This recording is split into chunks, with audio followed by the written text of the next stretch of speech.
She tried to destroy us on the happiest day of our lives. My brother's wedding was supposed to be a celebration, but his fiancée had a different plan. She smiled, posed for pictures, toasted with champagne, all while hiding the truth about what she had done behind our backs. She thought we'd never find out, but I did. I uncovered the emails, the secret bank transfers, the lies she told to tear our family apart. And I didn't confront her right away. I waited until she walked down the aisle, until the cameras were rolling, until every guest was watching. That's when I stood up and exposed everything.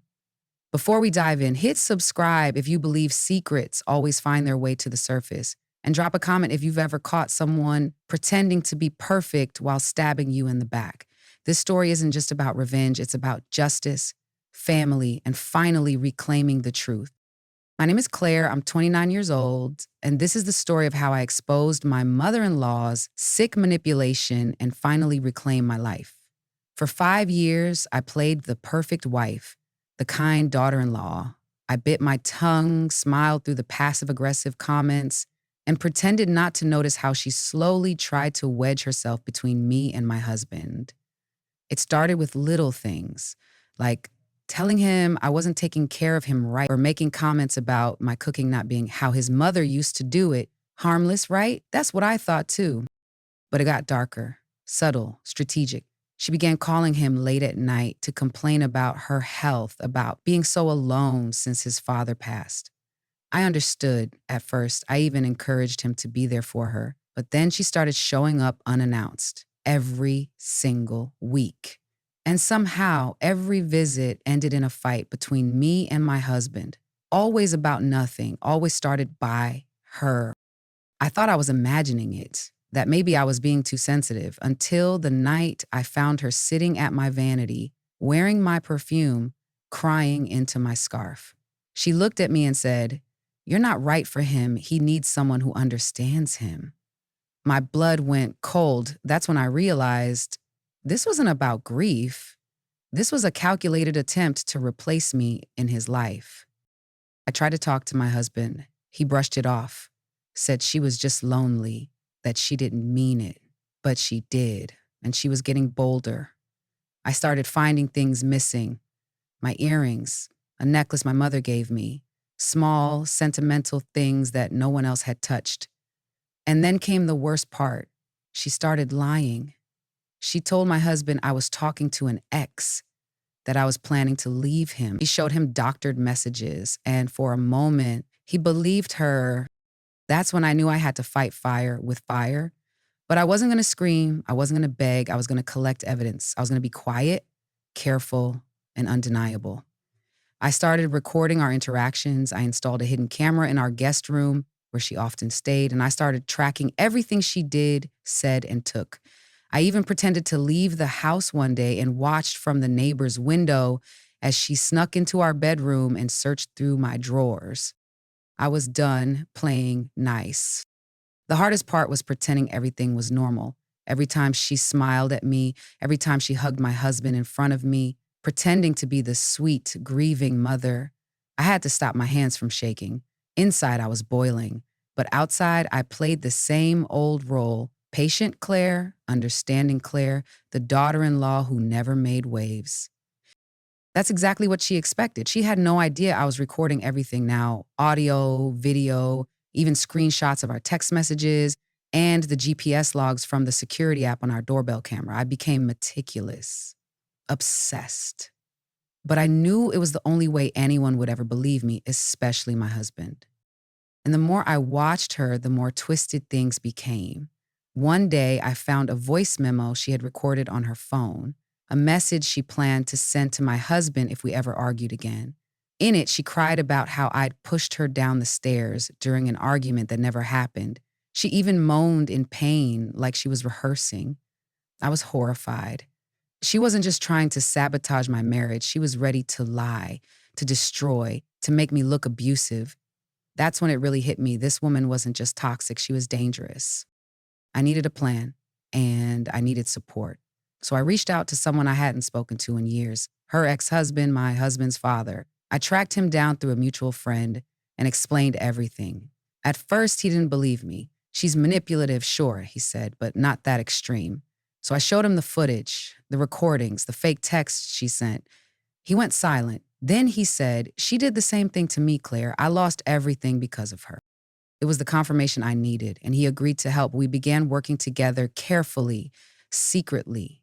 He helped me understand her patterns. He explained how she'd alienated him from his son after the divorce, using guilt and fake illnesses to keep him away. He told me she lied about having cancer once just to keep the spotlight. My stomach turned. I realized my husband had grown up in a web of manipulation, trained to trust her word above anyone else's, including mine. So I started planting seeds, subtle, undeniable clues. I left my phone unlocked with the voice memo accidentally open. I asked my husband to fix the guest room smoke detector, knowing he'd see the hidden camera. I told him I was worried about someone breaking in and asked him to help me review the doorbell camera footage. Slowly, he started noticing things he couldn't explain. His mother sneaking around, her stories not adding up. The tension between us began to shift from me versus him to us versus her. One night, she crossed the line again. She told him she caught me cheating. She even showed him a blurry photo of me hugging a male coworker. "I just thought you should know what kind of woman you married," she said, feigning heartbreak. But this time, he didn't believe her. He stared at her, then looked at me. "That's Jake," he said. "He's gay, and that picture is from your company's pride event." "Do you think I'm an idiot, Mom?" Her mask cracked. I'll never forget that moment, the silence in the room, the rage behind her eyes. She realized she was losing him, losing control. But what she didn't know was she was about to lose everything else too. After that night, things changed, but not in the way I expected. My husband wasn't angry. He was quiet, distant. I could see the wheels turning in his mind, like he was questioning everything he thought he knew. And that's what scared me the most. Not that he didn't believe me, but that he was realizing how deeply he'd been manipulated his entire life. The look in his eyes wasn't just about his mother's lies. It was the pain of betrayal and the shame of not seeing it sooner. For the first time, he asked me questions, real ones. When did it start? Why didn't you tell me sooner? I wanted to scream that I had told him over and over. But instead, I just said, because every time I did, you made me feel like I was the problem. And he didn't argue. He just nodded slowly, eyes full of guilt. Meanwhile, his mother acted like nothing had happened. She still showed up with homemade lasagna, still kissed him on the cheek, still treated me like a guest in my own home. But I saw it. The flicker of fear behind her rehearsed smile. She knew the tide was turning and she was desperate to stop it. Then came the final straw. We had planned a small weekend getaway, just the two of us, something to reconnect, to breathe. But the night before we were supposed to leave, my husband got a frantic call. His mother claimed she was in the ER. Chest pains, she said. The doctors think it might be a heart attack. I watched his face pale as he grabbed his keys and rushed out. But something didn't sit right with me, so I called the hospital myself, and they had no record of her. My heart pounded in my chest. I drove there anyway, just to be sure. And that's when I saw her sitting in her car outside the emergency entrance, makeup perfect, phone in hand, completely fine. She wasn't sick. She wasn't even trying to pretend anymore. She was just waiting to see if her lie had worked. She looked up and saw me, our eyes locked, and for a split second, the mask dropped completely. No sweet smile, no tears, just pure, cold calculation. That was the moment I knew she'd never stop, not unless we made her. And I was done playing nice. When my husband came home that night, I didn't say a word. I just handed him my phone, the photo I took of his mother sitting comfortably in her car outside the ER, healthy as ever, scrolling like it was just another day. He stared at it for a long time. His hands trembled. Then he whispered, "She lied again." And that whisper turned into silence so loud it filled every corner of the room. He didn't go to bed that night. He just sat on the couch, head in his hands, unraveling years of false memories. Childhood moments, manipulated stories, twisted guilt. It all started crumbling under the weight of the truth. And for the first time since I met him, I didn't feel like I was on trial in my own marriage. I felt seen. The next morning, he made a decision I never thought I'd see him make. He told her she wasn't welcome in our home anymore, that she needed space, time, boundaries, words she had never heard from him before. And her reaction? Instant venom. She screamed, cried, called me a witch, said I was driving a wedge between a mother and her son. But he didn't budge. He stood there, shoulders square, voice calm. You've been lying to me for years. I'm done pretending I don't see it. And just like that, the game changed. But she didn't walk away quietly. Oh no. A week later, we came home to find our front door vandalized. Red paint smeared across it like blood. The word liar splashed in bold letters. My stomach sank. My husband looked pale. And deep down, I knew exactly who had done it. We filed a police report, of course, but without proof, it was just another incident, another warning shot. So I started documenting everything, every phone call, every strange car parked outside, every mysterious hang-up call at 2 a.m. I kept records, videos, photos, because I knew she wasn't finished. I could feel it in my bones. This wasn't about love. This was about control. And she was losing it. But what she didn't know was that I had finally stopped being scared. I had been silent for too long. Now I was building a case of my own.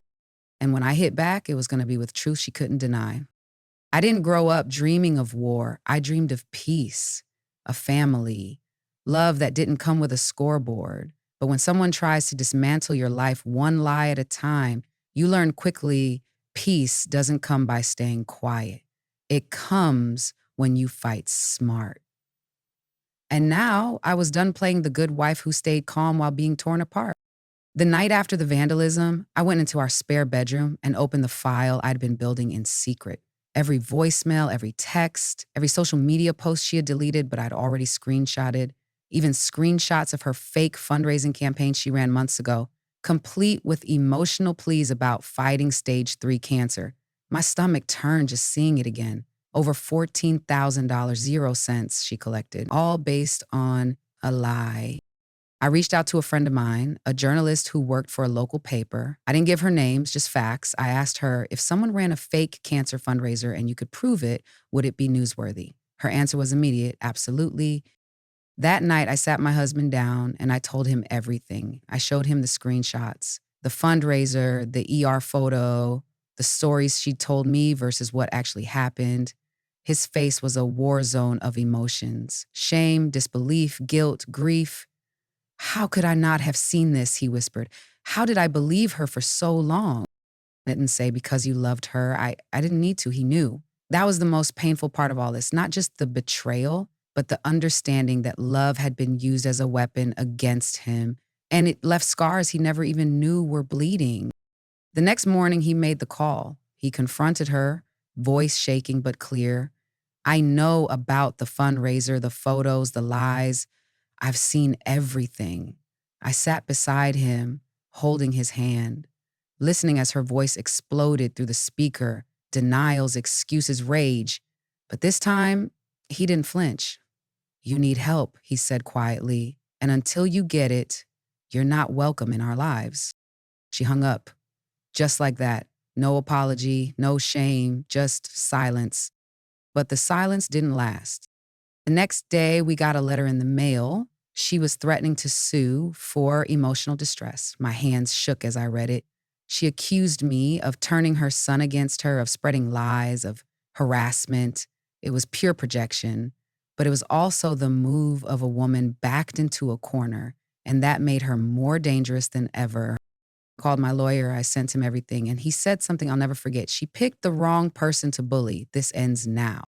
The days that followed were a blur of legal paperwork, tense conversations, and a slow unraveling of the web she had spun. My lawyer filed a preemptive counterclaim, defamation, fraud, and emotional damages. We included documented proof of the fake cancer fundraiser, screenshots of her threats, and even old hospital billing records that showed no major diagnosis ever existed. We weren't just playing defense anymore. We were going on the offense. Meanwhile, my husband, who had once believed every tear his sister cried, was now questioning every memory tied to her. He told me he kept replaying birthdays, family dinners, even childhood moments, wondering if any of it was real. It's like I'm grieving someone who never existed, he said one night. I didn't know what to say, so I just held him. Sometimes grief isn't about death, it's about waking up from a lie. Then came the message that changed everything. A woman reached out to me on social media. She said she had been friends with my sister in law years ago, and she had seen her name mentioned online. She asked if I had been targeted too. I froze. Too? I asked her to explain.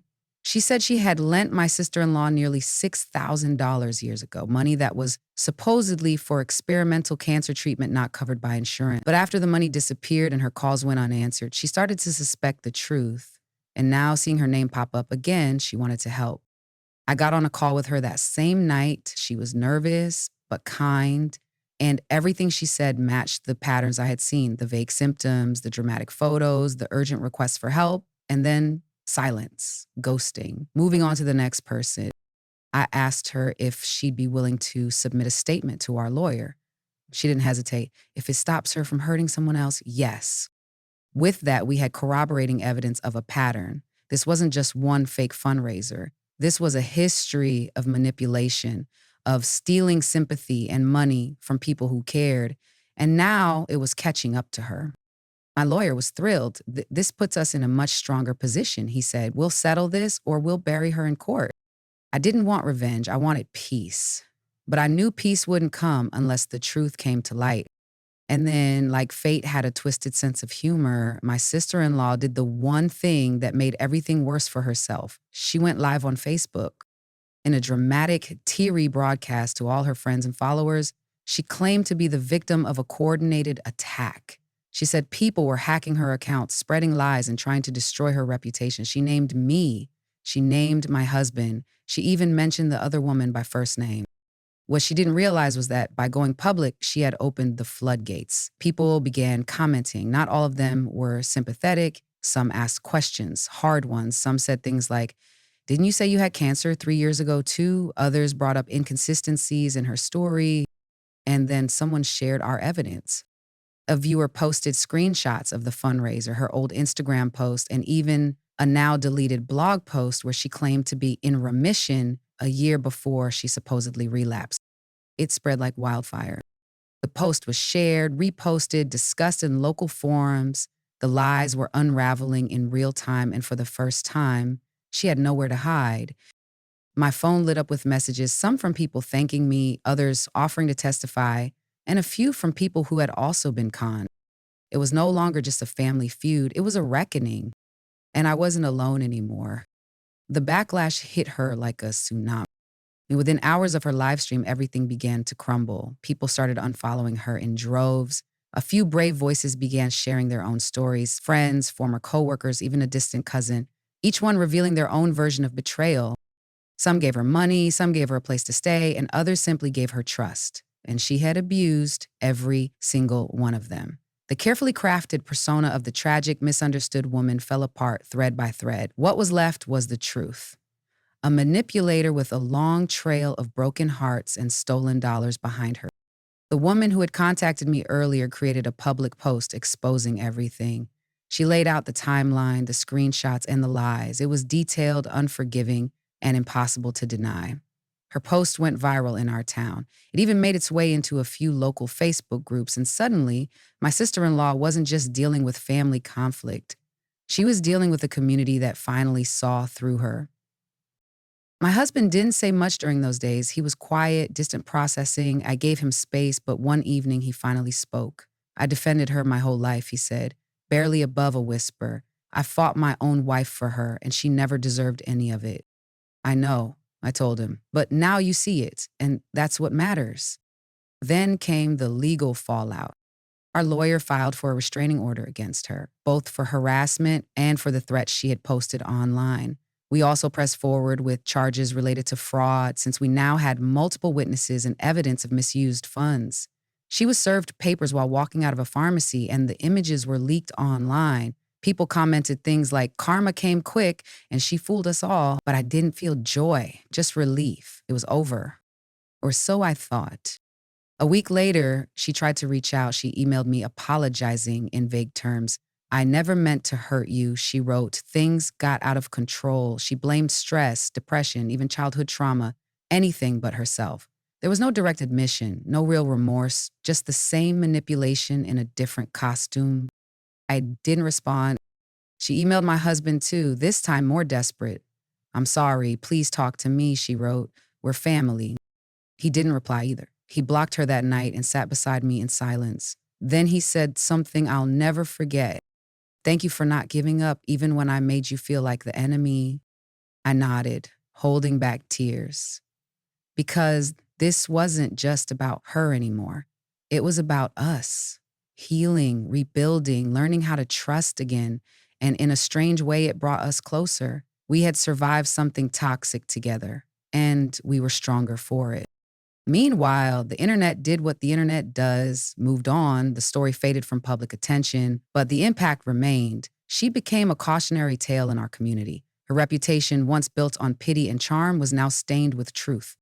And I found peace, not because she suffered, but because I stood up for myself and others. I faced the gaslighting, the manipulation, the chaos, and I didn't let it break me. Sometimes the best revenge isn't about making someone pay. It's about showing them you're no longer afraid. The quiet that followed felt foreign at first. After months of chaos, lies, and betrayal, the silence almost made me uneasy, like waiting for a storm that never came. But it wasn't a storm, it was healing. And for the first time in a long time, I wasn't looking over my shoulder or bracing for another blow. I was just breathing again.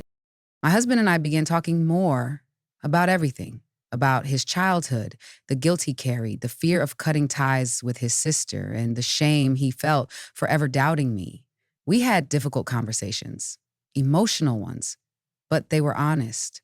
And with each one, we stitched together the parts of our relationship that she had tried to tear apart. In the background, the legal process moved slowly but steadily. Our lawyer was confident. The bank records, the screenshots, the witness statements, it was all airtight. She could delay, but she couldn't deny. And when her attorney finally reached out for a settlement discussion, I knew she was trying to avoid the inevitable. We declined. Because this wasn't just about money, it was about truth. And if there was ever going to be real accountability, it had to happen in full view, not behind closed doors. Around that time, something unexpected happened. A woman I barely knew messaged me.